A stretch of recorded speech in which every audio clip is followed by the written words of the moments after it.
First panel, the world after the US and EU elections. Both elections are poised to reshape global dynamics, policies, and allies in ways we have yet to comprehend fully.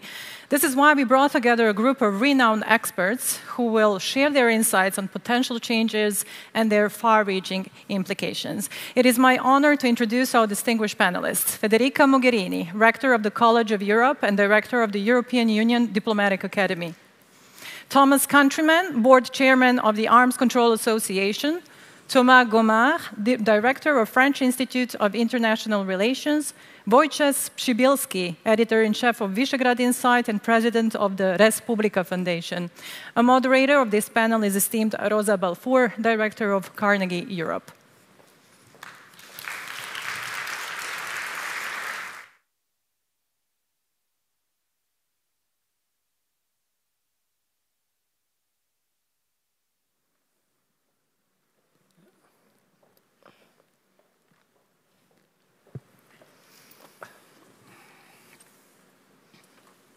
Good evening.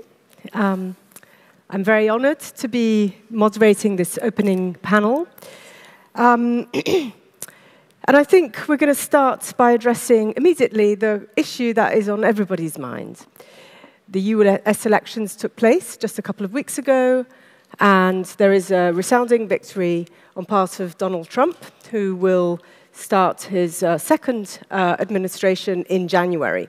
And the world has been watching this election as the most momentous election of 2024, as the most impactful election of 2024.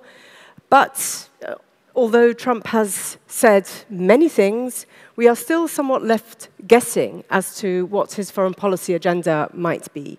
So what I'd like to do is just start by asking our guests, our panelists, what are the sort of top three issues that that we might expect Donald Trump to pursue, which are the top issues that will be most impactful as far as the global impact of the United States under Donald Trump.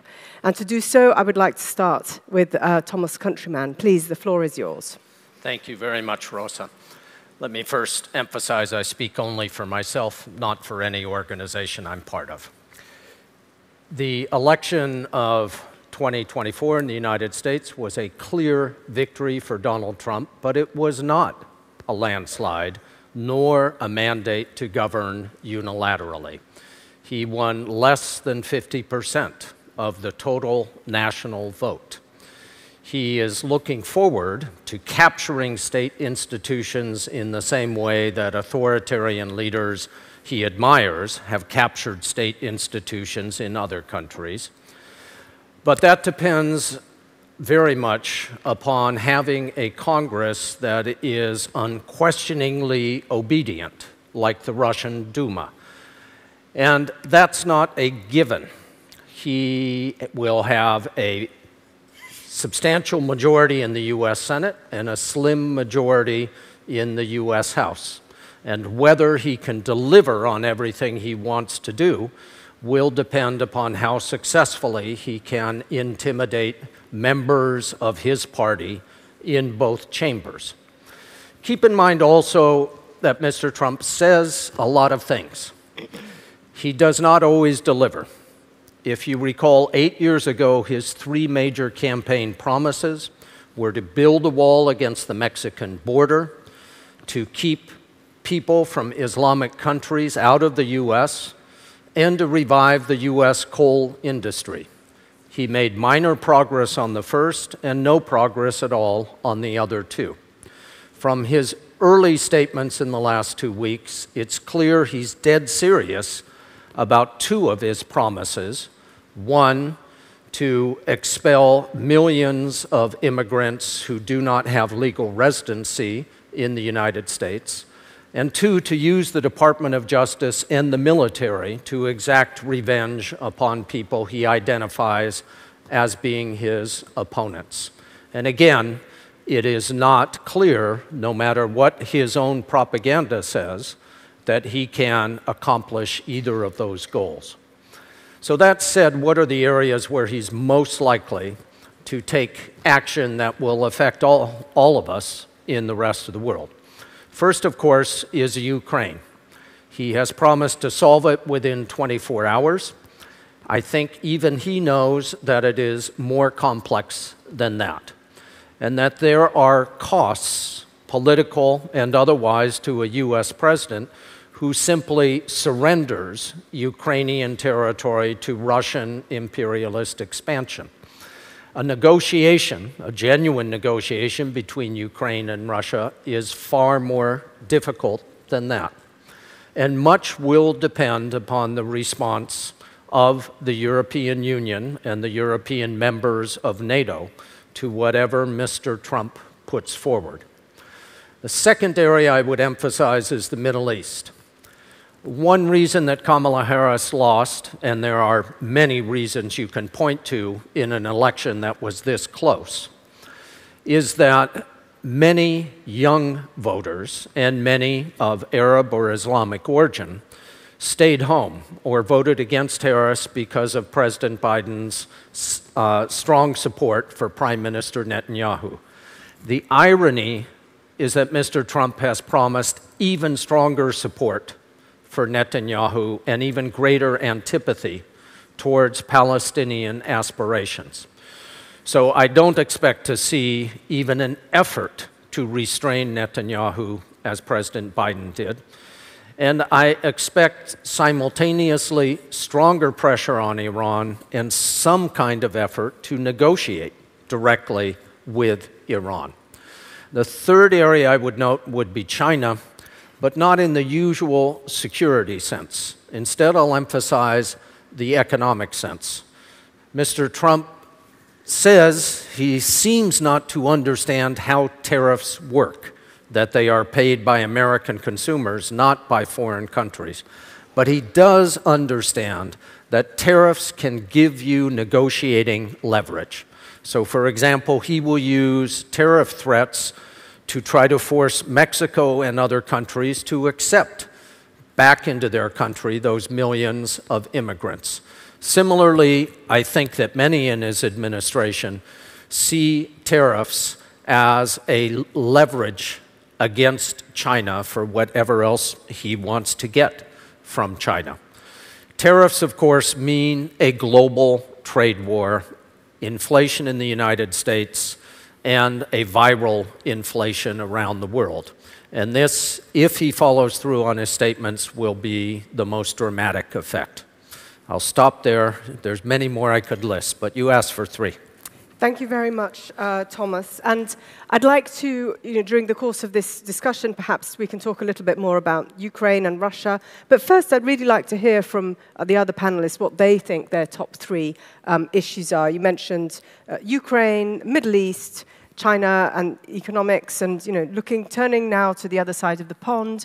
Let's start with Federica, who used to be the High Representative for Foreign and Security Policy of the European Union. So I'd like to ask you a sort of EU-wide perspective, and maybe also touch upon NATO. But what do you think, from your point of view, are those 3 top issues? Yes, first of all, I agree very much with what has already been said, and let me stress also here, I used to be, now I speak only on my personal capacity, not representing any of the European institutions, nor the College of Europe, for which I now serve as a rector.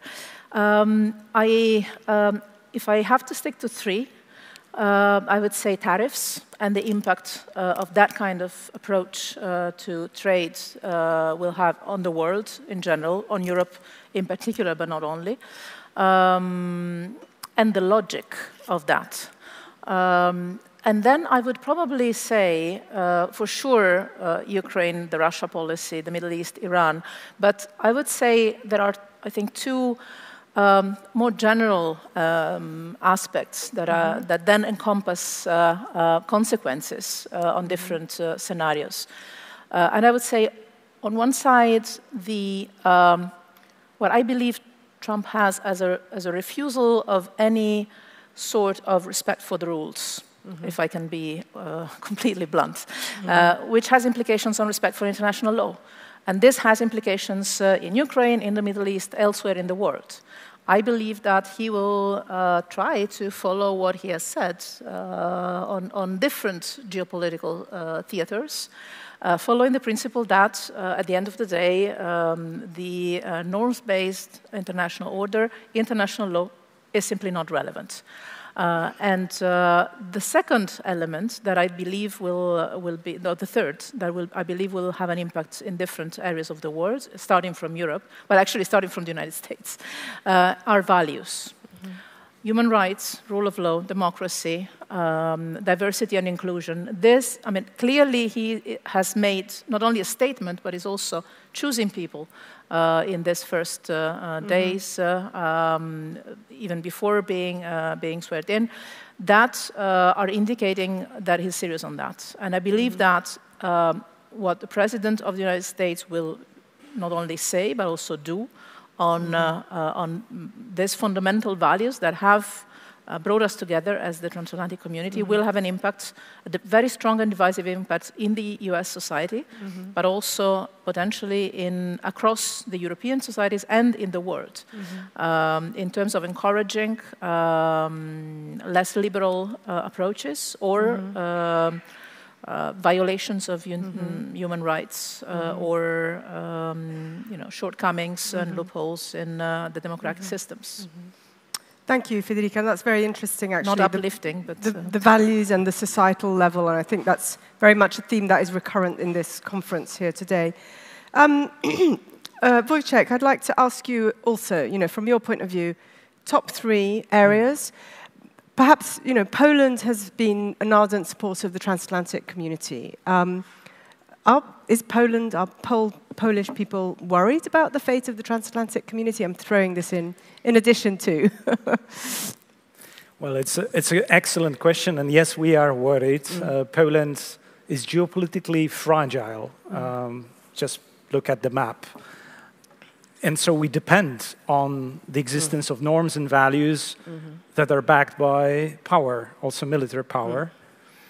And in that sense, yes, it's a worrying signal, not really of the US elections, but of the potential divergence of foreign policy paths of different actors that construct the transatlantic space.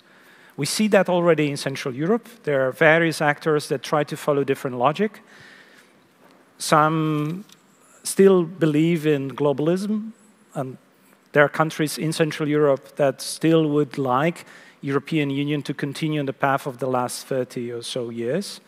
But this seems to be impossible, and I think it's very felt in Poland, where the cheap security comes from US, cheap energy comes from Russia, cheap manufacturing comes from China. None of that is cheap anymore. There is a strong sense of readjustment, also in policies that we see in Poland. The other 2 fears that we observe from the Polish perspective on both a US foreign policy, but also many other actors across Europe, is the fear of isolationism. That can be read through America First policy, but we have a number of actors in Europe that would rather try to pursue isolationism, withdrawal from either a stance on values or on military power that guarantees that these values are protected and defended. And there is also something that clearly has a transatlantic reverberance, which is nationalist foreign policy strategy, pursued also, and that can be emboldened in the choices of our key partners on whom we partly also depend. So from the Polish perspective, 2 key elements, which is power or partnerships backed by power, are of essence. You can see this is our only sense of security we might find. And this is a foundation on which there is a strong bet on the Polish leadership side that we can continue to speak in transatlantic terms. But in summary, 3 key realizations that we see and we are expecting in the US, I think that's more or less obvious, is America first, and that comes with certain fears for foreign policy strategy. China comes second, and And the focus and the type of activity on relations with China will have a great impact we may not yet fully embrace, especially in our countries. And Europe comes third. Yeah. Okay. And that's also important where this comes. It is a change or readjustment of the order of priorities that we have seen so far. Thomas, I'd like to bring this same question to you as well.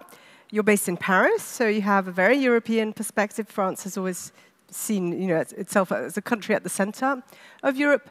And what, from your perspective and from the perspective of France, what are the top three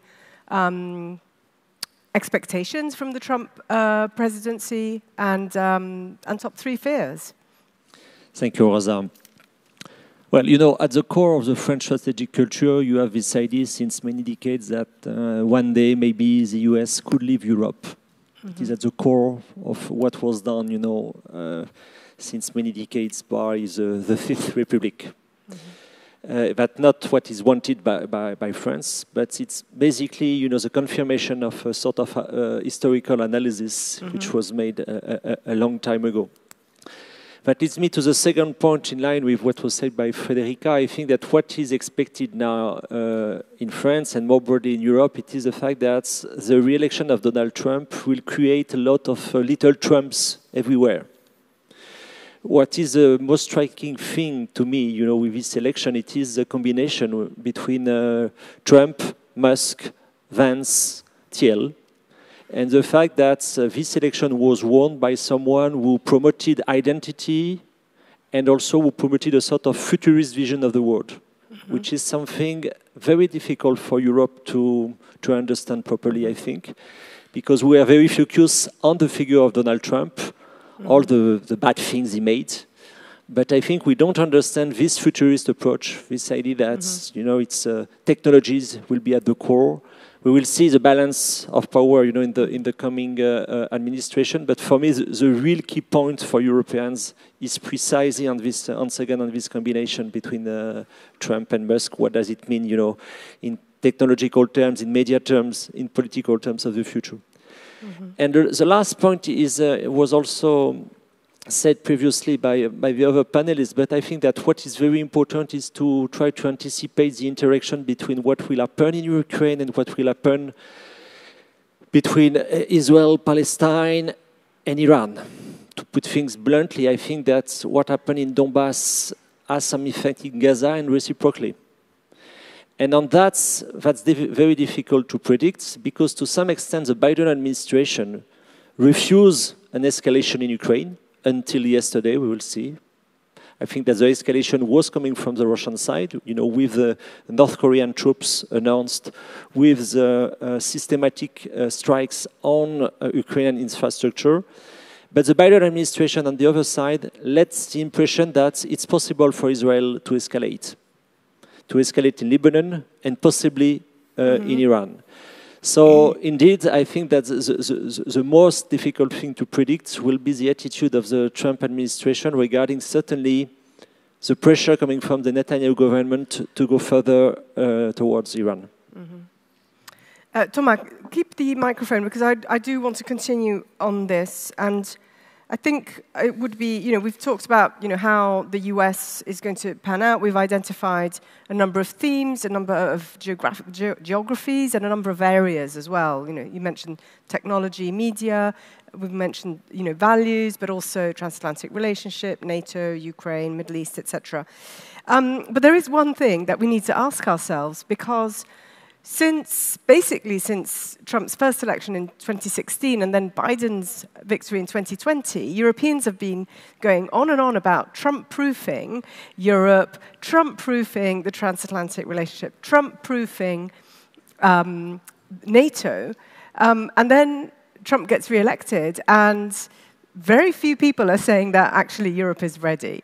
So I'm just wondering, from your perspective, is Europe fit to deal with all the various potential impacts of a Trump administration that we've been discussing in the first round? And I'd like to start with you with France, actually. if you could say a few words, including the notion of weakness that also Serjan mentioned in the opening remarks to this conference, because France is, the French government at the moment is in a position of weakness in the sense that it doesn't have a clear majority and a clear way forward. You're right. I mean, there is a lack of political leadership in Europe right now. There is a political situation in France which is not easy, to say the least. The same can be said for Germany. Maybe things are more clear for Italy. For Poland, we will see. But yes, there is a sort of vacuum to some extent, even if the new commission will be appointed. And for your more broader question about preparation, the EU, it's very easy to blame, the EU institutions. So just before doing that, remind, what was said about the EU during the pandemics, for instance. It was supposed to be a disaster, and at the end of the day, when you compare with what was done by the EU, by comparison with the US, with China and others, it's not so bad. So I would be more nuanced, in my criticize. My main critics is maybe about, the timeline, because I belong to those who said very strongly in my country that the war in Ukraine has not started, in February 2022, but in February 2014. So in a sense, we have already 10 years of a war, and for Europeans, it was seen as, no, it's more than a frozen conflict. But for Europeans, the real question is, in fact, that the so-called neighborhood policy, which was promoted by the EU, targeting 6 countries, so Belarus, Moldova, Ukraine, Caucasus, Georgia, Armenia, and Azerbaijan, you have now, 5 conflicts in these 6 countries. So it's a big failure for Europeans. This inability since 2 decades to stabilize their direct neighborhood. And second point, yes, in terms of preparation, I said that publicly in my country because we had some discussion about the so-called économie de guerre, warfare economy, which is a joke, in Europe. And this inability in Europe to understand the gravity of what is happening in Ukraine is, in my opinion, a lack of strategic culture. And we will see, because now we are approaching the point where decision will be taken. Maybe Europe will have to act by itself, and is not prepared at all to do so. Thank you, Thomas. Before asking Federica about the strategic culture, I want to turn to Poland. Wojciech, I came to Warsaw just a couple of months ago, and there were very high expectations from the Polish government on part of all the participants in the conference that you organized. And obviously Poland is going to be taking the presidency of the rotating presidency of the European Union starting from January, and is this sort of frontline state. But I have to say, my impression was that Poland is also very consumed by its own problems, because it's come out of several years of a government which has attempted state capture of institutions, of the media. So there's a lot of work that needs to be done to make sure that democracy continues to be vibrant in Poland. So, what kind of leadership can we expect from Poland? What kind of strength can we see from Poland in the months to come? And I have only 2 minutes to say that. I think on democracy restoration, just watch it closely, because it's a fascinating process, and it's not complete. It's also not complete because we are ahead of presidential elections, and currently we have a cohabitation in the government, which prevents the government to implement policies it promised in the elections, until at least there is a president from the same camp. And we will see if that is happening by May, June next year. So this is a very precarious moment from the point of view of political leadership in a country that wants to run an ambitious European agenda that entails also a number of factors, or domestic factors, of foreign policy strategy. But I think we're also quite fortunate that despite this deep polarization in Poland over the many years, we had a sense of a strategic direction where there is a bipartisan or multi-partisan agreement that security comes first. And that can be displayed by political manifestation, political manifestos of the current government, of the top spending of GDP on defense of Poland, among NATO countries in Europe at least. And it comes with a stronger sense than in many other European countries of citizens' willingness to fight. And you go and you can check Gallup's poll on the Europe's different countries across the world, but Europeans in particular, societies answering to a quite potential question: would you go and fight for your country in a defensive war? Would you stand up and fight? So Poles are here more united than many others behind this question, and that gives the maneuverability of the government to shape policies that will be, in my opinion, also impactful on Europe. We already see an impact on the strategic agenda of Europe, which before the change in October last year was so much focused on one priority, the key priority, economic security.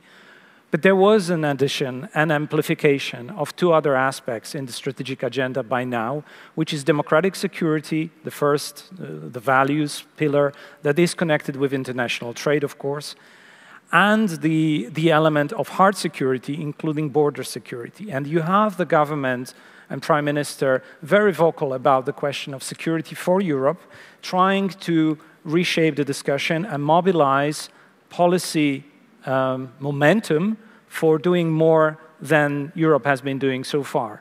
Tomorrow we will have a leaders meeting in Poland, Minister of Foreign Affairs, meeting from Germany, France, possibly Italy, possibly Ukraine, possibly UK, to talk about how to shape the initiative throughout the presidency. But we know that the presidency will be all about security. There will be a dimension on hard security, and including border and including defense spending. There will be search for adjustment with potentially new government in Germany, and Friedrich Merz has spoken already that he would be willing to discuss the potential for defense debt, bonds, or whatever other forms of generating revenue for the war economy, as Thomas Gomart mentioned. So there is a question also of economic security, food security, the information security. All these slogans are, in fact, enormous policy areas that Europe hasn't been doing enough, and it will, with the new institutional cycle, have to show and demonstrate put some cards on the table. But I think that the key element here is not policies alone. It's the politics and the public opinion across Europe. Because politicians and policies, however sensible and strategic they might sound, they require public opinion standing behind that.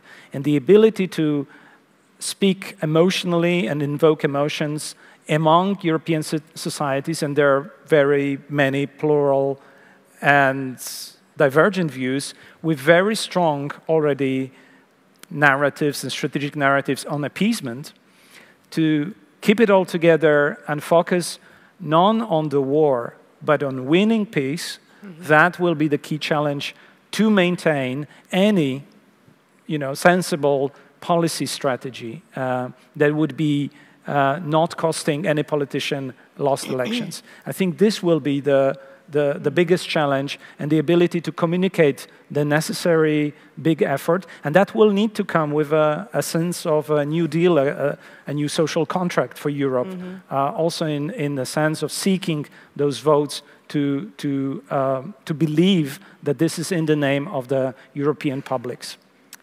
Thank you very much, Wojciech. And as you were speaking, I could see that Federica was thinking, this is interesting. How am I going to respond? So I'd like to ask you to do that. But let's not just forget the original question. Is Europe fit for this? And I'd like you perhaps look at EU, NATO-EU cooperation, which you inaugurated, and the strategic culture of Europe, because... And I'm not saying anything new to say, there isn't much of a shared strategic culture. There are many divergent security threat perceptions across Europe. So, you know, what progress has been made on that front? And then perhaps you could link it also to this question of public opinion and how to tackle the fact that in Europe we have conflicting narratives, not least about Russia's invasion of Ukraine, and there are also many conflicting narratives about all sorts of things, but maybe let's just focus on that because that is clearly the sort of biggest security threat at the moment. Thank you, Rosa. How much time do we have? 2 minutes, of course. 2 minutes, easy. I will start with the main question: is Europe fit for that? Is the European Union fit for that? Yeah. I believe it can be, if it wants to, which is, I would say, quite an optimistic answer, because I was in office when Trump was elected the first time. And it was a few months after Brexit, after the referendum. Then it took much longer, as you know, to accomplish the entire Brexit exercise. And at that time, summer 2016, so just before Trump was elected, and then for another 6-7 months, you might remember everybody was saying this is going to be the beginning of the end of the European Union. Other countries will exit, and Trump will kill the European Union completely. And actually what happened a few months later, I perfectly remember the moment, it was the anniversary of the Rome Treaties in March 2017. There was a moment where the leaders of the 27 remaining came together and said, okay, now it's a make it or break it moment. We have to recommit and we have to stay united on Brexit negotiations. We need to stand together in front of whatever will come, because at the moment we didn't know what was coming. And indeed, we started the defense cooperation. We started the cooperation with NATO. That was actually at the Warsaw Summit. And we started to put the basis for the European defense. That was in the treaties already, but was never activated, let's say. So I believe that the key to the capacity to the European Union to react or to act in front of major crisis or challenges, as clearly we are facing today, is in the common perception of public opinions, of the seriousness and urgency to act together whenever there is a shared understanding of the magnitude of the phenomenon, then there is immediately the capacity to react. Take COVID, you mentioned that. Being Italian, the frustration in the first weeks was immense, but as soon as the perception of the magnitude of the threat came shared, then the reaction was fast, united, and very relevant. And it broke the taboo of going out on the markets and borrowing money together, which was unbelievable and unconceivable before, even if many had tried before. So, and the same, but the sad thing to that is that we needed a pandemic to do that.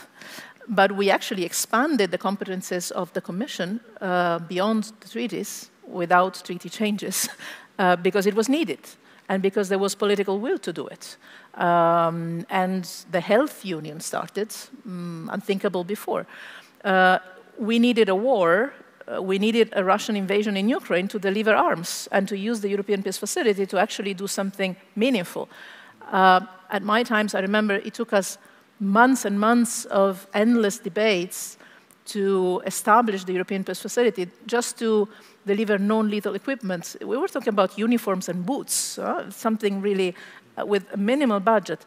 So this to say, the European Union, I think it was Jean Monnet saying that, we need to perceive, we need to be on the edge of the disaster. In this, we're very much Balkans. We need to be on the edge of the disaster, look down and say, okay, no, maybe this is not where we want to go. And then the European Union is able to act fast and united and in very meaningful ways. So I think that we can be fit for the challenge if there is a shared political will and a shared perception of the magnitude of what we are in front of. Do we have that now? I think we could. On this, my impression is that in Brussels, so if you take the European institutions as such, if you take the Commission, if you take the Parliament, I think there is readiness to go in that direction. A lot will depend on domestic politics and trends in member states. What will happen with the German elections, with the French elections, whenever they will be, and the French government in the meantime? How different political trends in Central and Eastern Europe will develop? Because at the end of the day, the strategic guidelines of the European policies, of the European Union policies, are determined by the European Council. So it's the leaders around the table that set that kind of vision. So personalities count a lot in this. And for sure, Trump will try to take one by the other and follow, the Roman divide et impera attempt. In 2016, it didn't work. I believe that it shouldn't work this time either, especially because out of the many different aspects that we highlighted, the 3 points, the economy, I think, will hit Europeans hard. So my impression is that even those that today are somehow celebrating Trump's victory in Europe, in a couple of months will realize that it's going to be tough for them too.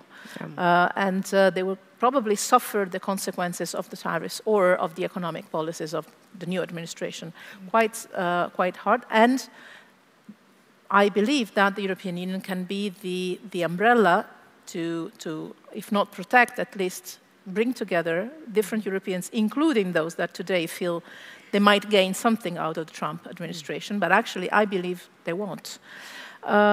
There was another question that was on, well, I think I answered that too. I think you did, the strategic yes. culture.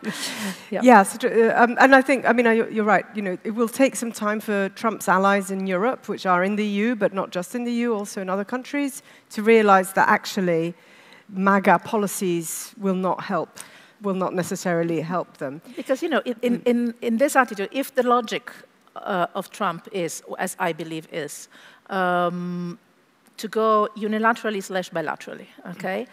There's no country in Europe that is big enough to negotiate with Trump alone. Yeah. So, like it or not, you need the European Union in order to be strong enough at that kind of negotiating table. If multilateralism is not the way for Trump, then the only way in which any European can hope to gain something, or at least not to lose everything, is to sit at the other side of the table as Europeans and not as a single country.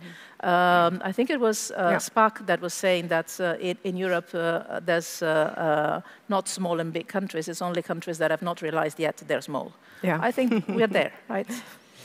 So we've talked about Trump, and we've talked about unilateralism, we've talked about isolationism, we've talked about MAGA. I mean, there's been a lot of speculation as to which Republican ideological tribe Trump will move towards. And what I'd like to ask you, Thomas, is what is this telling us about how US power is changing? Because we've had the sort of American moments, then the end of the unipolar world, the challenge coming from China, from Russia. We have a bipartisan consensus in the United States that China's rise is an existential threat to the United States. So and then we have Biden coming in and putting back on the table the value of alliances, which actually I think Biden firmly believes that is a value, for good and for ill, because it's not, the outcome of that belief is not necessarily always to our agreement.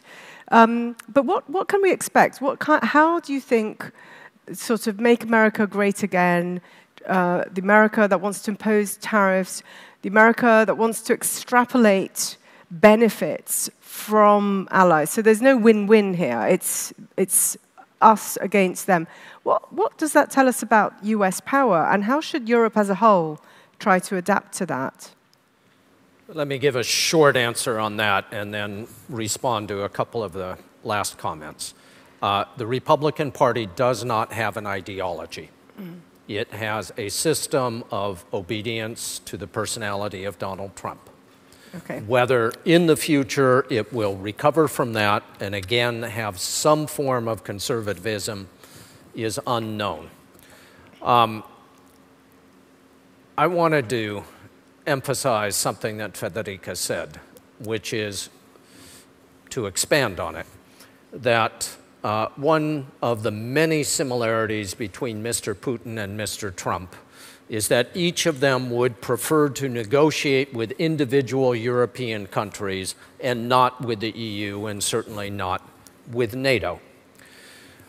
One of the basic tenets, I mean, again, just thinking of the theme of this conference in defense of humanity, one of the basic rules when you are facing an authoritarian regime as an individual or a party or an organization is do not obey in advance. Do not slide into apathy and accept that whatever the new authoritarian leader wants to do is inevitable. And this is advice I give everywhere in the US. But the advice applies to nation states as well. I am concerned that there would be a small parade of European leaders who will go to Washington before and after January 20th in order to build the best possible relationship with the Trump administration. That is traditional. But at this moment, it should not be the highest priority for any European leader. Rather, it is to reflect upon what is the strategic culture, the values, the priorities, the threats, and the interest of European states, and seek harmony within Europe. Consensus is difficult, I know that, and there will be some European leaders who can't wait to get their invitation to the White House. But the higher priority is defining your interests and seeking unity on that. Europe's record in foreign policy is mixed. Some great successes, some great frustrations. But I really believe it's an existential moment for European security today. And it applies particularly to Ukraine. I think that the European Union and European members of NATO must make some decisions in the next month or two about how strongly to support Ukraine. How much money, how much military aid, and maybe to make things a little bit more complex, how much money they want to spend on buying American weapons for Ukraine. Mr. Trump loves American weapon sales overseas. To fail to do that, to define that level of support for Ukraine, means you are putting Kyiv into a negotiation with no cards to play. And just as importantly, it's the future of the relationship with Russia.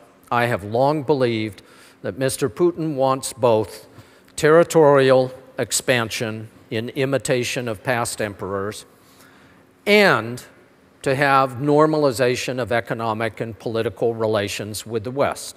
I have always believed he cannot have both. But whether I'm right or wrong about that depends primarily upon the actions of Europe in just the next few months. Thank you very much, Thomas. And I'm glad because you allowed us to pivot towards Ukraine, and I think I'd like to use the next few minutes to do that. And I'd like to, because there's a lot of talk about, Trump saying we can have a peace deal in 24 hours, et cetera, et cetera.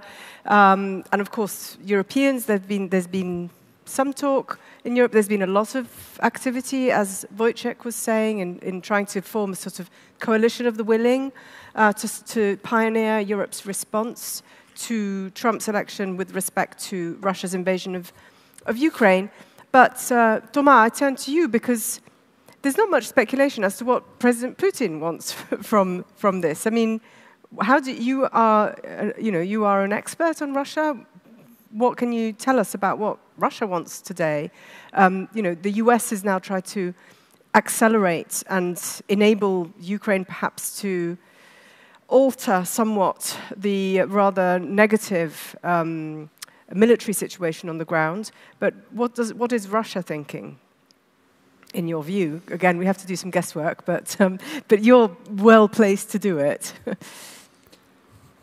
Well, I think that, you know, three main objectives for Putin. The very first one is to correct what was said by Barack Obama on Russia as a regional power. Okay. And I think on that, he will have another approach from the US. Second, clearly to destroy Ukraine.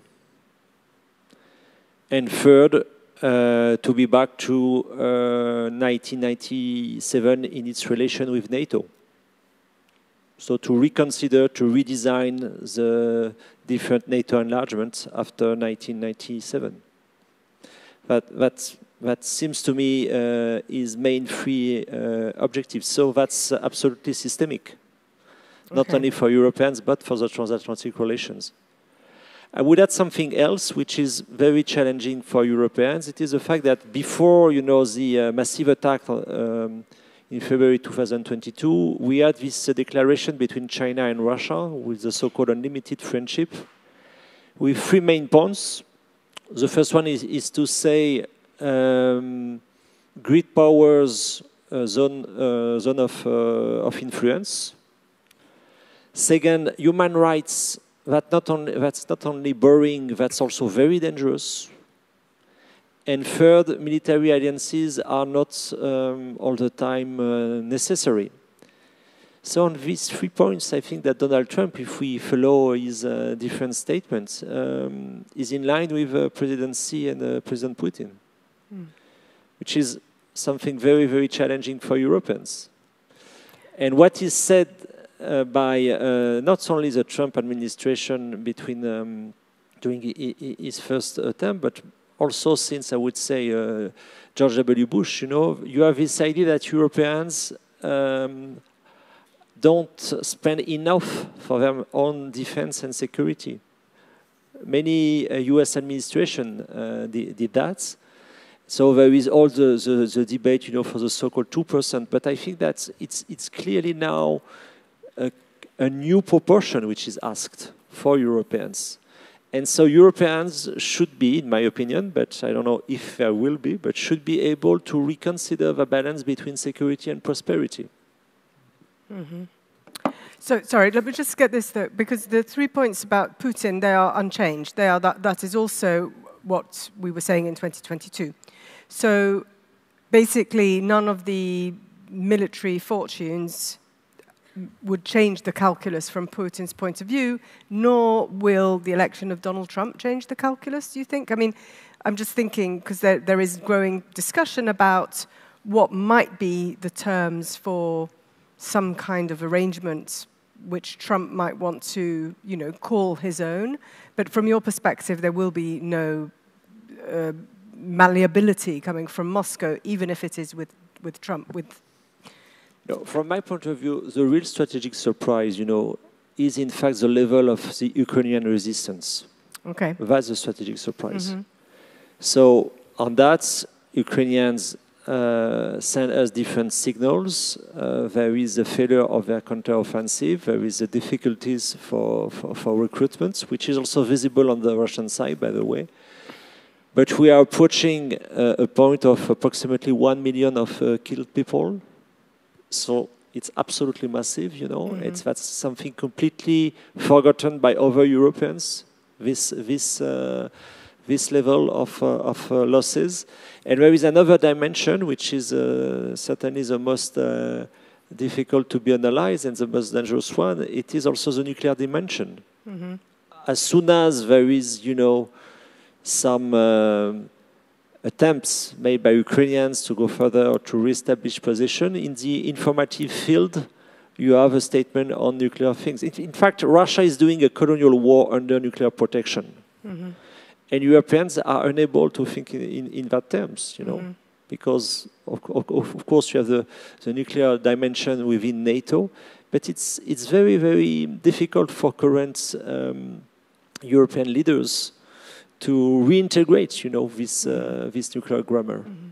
So I think that the problem is indeed this sort of window of opportunity for European leaders to try to act by themselves, very quickly in a complete new strategic configuration. Okay. So I'd like to invite Federica and Wojciech to comment on this, but really briefly on this window of opportunity for Europeans, because I also need to open up the floor for questions and comments coming from our audience. So please prepare your questions and maybe signal that you want to contribute. I think there's probably a roving microphone. So Federica and Wojciech, do you want to just be really brief on, is there a window of opportunity for Europeans and what can be done in this respect? Yes, there is. I think, indeed, we've talked for years, if not decades, of strategic autonomy. This is the moment to do it. And I think we've understood very clearly that this doesn't only apply to defense and military, hard security, but also to all other sectors of security. All those that you were listing before, I would add probably information, you mentioned that, energy, but everything relates to our security nowadays. I would say that one of the elements on which we can use this window of opportunities and strengthen somehow ourselves and our capacity to act is what I believe hopefully will happen, and that is the enlargement of the European Union finally. I think that one of the effects of the Trump administration coming in power will be hopefully that indeed we will have one or two new member states, if not more, joining the Union, and this would be relevant for the region, I think. And also to invest more on our security. But also I would like to comment on a couple of points, if I may, very quickly. Of course, one is the spending more. Indeed, the Europeans investing more on defense, actually this was agreed in the NATO Wales summit, so that was Obama 2014. Not just Bush, so a Democrat administration. But I very much agree with you. I think that Trump likes the idea not so much of Europeans spending more on defense, because when we committed to spending more on defense, on European defense systems, he didn't like that particularly. So I think it's, that is going to be a delicate element to see. Another point that maybe it's difficult to mention only very briefly, but I think that indeed you're very much right when you say the key point will be how much the Ukrainians can resist. I would say not only militarily, but also politically. My biggest nightmare is this, because we can support as much as they stand. Because at the end of the day, we always say it's for the Ukrainians to decide. And we know that Trump likes negotiating, not necessarily having everybody at the table. Let's put it this way. When he was talking to the DPRK, he was talking to the DPRK not always in presence of all the powers that needed to be around the table. When he was talking with the Taliban, I mean, not him personally, was not always doing that with the Afghan government at the table. My biggest nightmare is this. What if, at a certain moment, we have in Ukraine either a government or a public opinion wave that shifts from what I see is the basic principle of respect of international law, that you don't change borders with military action. That is, to me, the most dramatic scenario, which hopefully will not happen. Thank you. I'm looking around the great. So we have some questions. So Wojciech, maybe you can come in later. So we have a question here, and then there's another hand at the back. I can't see who the hand belongs to, but I can see the hand. So please, and please introduce yourself. Yes, my name is Georgi Oniani. I come from a small country, Georgia, which, it has already been mentioned, and I think, will be in the news in the coming weeks. The situation is really very difficult, and it's also can be judged from the panel, from a very interesting panel and very interesting discussions, but the situation and the picture you've painted is really very grim. And the grimmer picture gets when you go to the countries like Georgia, smaller countries which don't have either NATO or EU umbrella, and we're close to Russia. So we're basically being opened up to a vacuum where Russia will naturally kind of come and swallow us. So the question is, I want to basically rephrase your main question, which you just, I think it's... Hopefully not an attack. Hopefully it's friendly, Security so the question is there with all those risks in place, which you just very eloquently mentioned, is there a chance for success? Just look at those challenges with Trump being elected, with all the criticism, and probably a right one. So what are the chances of these corporations succeeding? Maybe there are some hooks which could work the both ways, because this is clearly existential. Obviously, it's existential for Ukraine, who is fighting this war for all of us, but also for some other countries as well. Thank you.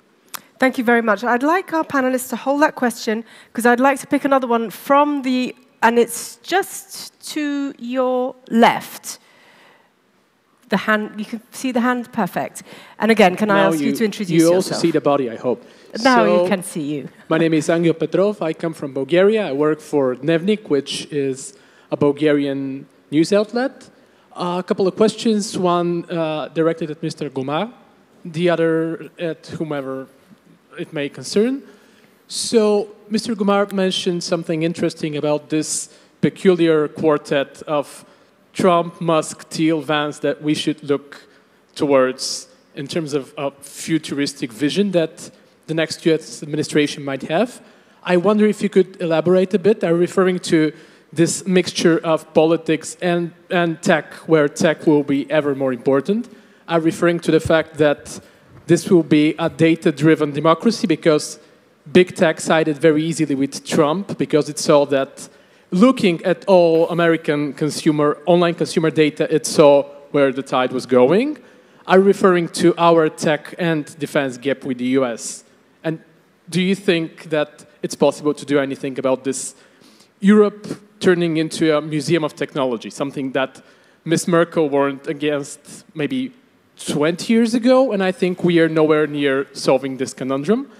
And the second thing is about the trend that some people have mentioned of deprioritizing Europe, not just in terms of security, but in any other term you can imagine, starting back during the Obama administration. Biden, to some, looks like an exception rather than the rule in this new trend. Do you think Europe should prepare for a future where it will no longer be as relevant for the United States as it used to be in the second half of the 20th century? And what should it do about that? Thank you very much. Do we have any other questions? Yes. Thank you. So I'm Leonita Bayrami, journalist at Top Channel Albania. I have a question for all the panelists, if I may. What's the impact of this election, the election on the US and EU on the Western Balkans, especially on the Kosovo and Serbia relations and the path to normalization between the countries, specifically on the dialogue process? Are we near a solution between the countries? Thank you very much. I'm going to turn back to you. You basically have a minute each, I'm afraid. So pick and choose, but there were, good questions there. I'm going to start with you, Wojciech, and I'm just going to go that way. So please, pick and choose, what can be possible successes, futuristic vision, Western Balkans. I'll try to speculate on potential successes. Yeah. I mean, Ukraine war, despite all we say and all the wars we describe, can be won, not because the political leaders want it, but still there is an active civil society force that is relentless and goes against any type of narrative. What can and should be done is to fund the military spending that allows them to continue to win and to contain the aggression. Because the resources on the other side are also not infinite, but we shouldn't joke ourselves that they are not ramped up. And the West, collective West, need to do more. Very quickly, two, there's an opportunity with Mr. Trump fight on disinformation, because he wants to fight disinformation as a policy against disinformation. And that was the announcement that we heard. Europe can establish quite a lot of policy toolbox that will be for the media, safe media space and information space to actually address the power of the tech, which it started already doing. It can do more, not in an unfriendly manner, but in a way that it can bring benefits also to the big media platform. And third, China. We can completely use this moment in Europe to level our playing field with China, which hasn't been done for the past years. China was ignorant about the necessity of that policy on trade, and on tariffs. And this may be a fortunate moment for Europe also to step up and also use some of its new toolbox on EV tariffs. Federica, 1 minute. I guess Or less. I'll have to take the Western Balkans one. Yeah. Honestly, I don't think that the election in the United States will have a major impact on the region. I might be wrong, and I know very well that in the region there have been different attitudes when it comes to the US campaign and the elections. But I don't think, traditionally, even during the first Trump administration, there was a certain continuity. That is basically translates into support for the European Union action in the region. It was the less controversial topic in foreign affairs that we had during that time. I think that the second Trump administration will be very different, so it's not a given. But I don't think it will have a major impact. It could have actually an impact in different terms. It could act as an accelerator of European presence, of European Union presence, sorry, because there's no need for European presence. This is already Europe. But for an acceleration of the European Union presence and hopefully an acceleration of the accession process on the candidate countries and potential candidates here, including, hopefully, I would say a revitalization, a new impetus, let's put it this way, to the dialogue. It might happen. This coincides with the new leadership in the European Union taking office. So I hope that this could give new impulse to positive developments on the negotiations. Thomas, and you have the futuristic politics and technology question directed at you. Yes, I try to respond to the question from our Bulgarian colleague. Well, two things. You know, I think that Trump, it's a sort of, Trump to me, that's similar to political pornography. But behind this pornography, there is something very serious in ideological terms. So that's maybe a point of disagreement with Thomas. And when G.D. Vance made a balance between NATO and DCA and DMA, that's very bad news for Europeans, but also very good news because that's reflecting the fact that regulation makes sense or has an impact. I don't know what will be the consequences on that, but just to attack so strongly, you know, DCA and DMA should lead us to the idea that the EU is very often blamed for regulating by opposition with innovating, but I think we should regulate very seriously. We should continue to do so, to refuse to become completely stupid, you know, by using social media, and to be able to have a political point of view on technologies. Thomas, you have the final few seconds. Okay, 2 points. On the Western Balkans, I agree with Federica.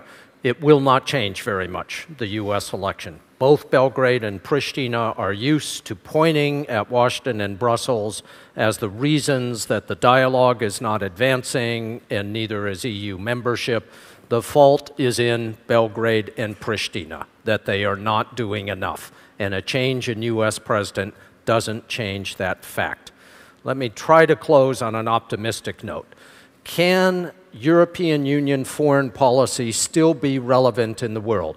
The answer is absolutely yes, but it has to start by being relevant in Europe. Mr. Putin and Mr. Trump have fantasies of Yalta, where the two of them can get together and draw new lines on a map.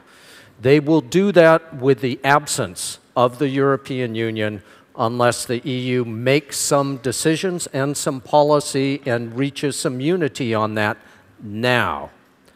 I am optimistic that the size of the existential security crisis for Europe that is involved in Ukraine will provide the impetus for the EU to prove again its relevance in Europe and in the world.